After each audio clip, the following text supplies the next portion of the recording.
दोस्तों, आप सभी का स्वागत है आपके अपने YouTube चैनल पर। आज हम बात करने वाले हैं आदरणीय नरेंद्र मोदी साहब की। शायद नरेंद्र मोदी साहब है वो विपक्ष की जो एक तिकड़म थी उसके अंदर है आते हुए दिखाई दे रही हैं।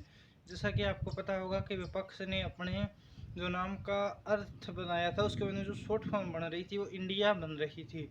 तो उस पर आज मोदी साहब ने पहला रिएक्शन है वो एक तरीके से दिया और उसी रिएक्शन में वो ट्विटर पर ट्रोल होने लग गए। मतलब कि इस प्रकार की उन्होंने क्या कहा, ये पहले आप ये देखिए कि उन्होंने इस न्यूज़ के हिसाब से देखिए उन्होंने क्या कहा कि उन्होंने इंडिया जो शब्द है सिर्फ उसको लिया, न कि विपक्ष को लिया। इंडिया शब्द को लेने के बाद उन्होंने सबसे पहले इसकी तुलना इंडिया है वो ब्रिटिश जो ईस्ट इंडिया कंपनी थी उसके साथ में जोड़ दिया।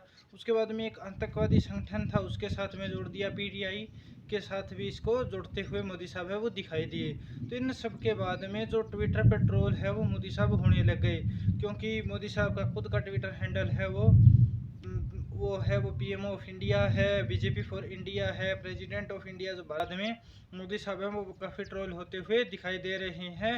और जो ट्विटर पर विभिन्न विभिन्न लोग हैं वो इसके बारे में प्रधानमंत्री मोदी साहब से पूछ रहे हैं कि इंडिया तो इनमें भी है, आपको इनसे पहले नहीं दिखता था कि ये ब्रिटिश द्वारा दिया गया नाम है या फिर कोई आतंकी संगठन भी अपने नाम के साथ इसको यूज कर रहा है।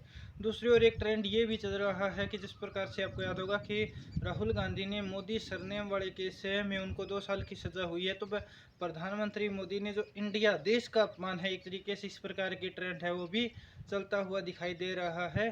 क्या आपको क्या लगता है कि जो विपक्ष है इंडिया नाम रखा है उससे मोदी साहब है वह बौखलाए हुए हैं, और या फिर मोदी साहब को समझ नहीं आ रहा वो इसका विरोध है वो किस प्रकार है कि ये मतलब कि पहले उनकी प्रतिक्रिया है इस नाम के ऊपर वो भी सामने आई, जिसके बाद में वो काफ़ी ट्रोल होती हुई भी दिखाई दे रहे हैं। दूसरी ओर मणिपुर का मुद्दा है वो बहुत ही आग पकड़ा हुआ है संसद में और संसद के बाहर है, उस पर भी मोदी साहब का कोई वक्तव्य है वो नहीं आया है। जो एकमात्र वक्तव्य आया है उसमें मणिपुर है वो तीसरे स्थान पर है। पहले राजस्थान और छत्तीसगढ़ की बात करते हुए उन्होंने लगभग आधी मिनट में उसको समाप्त वो कर दिया था।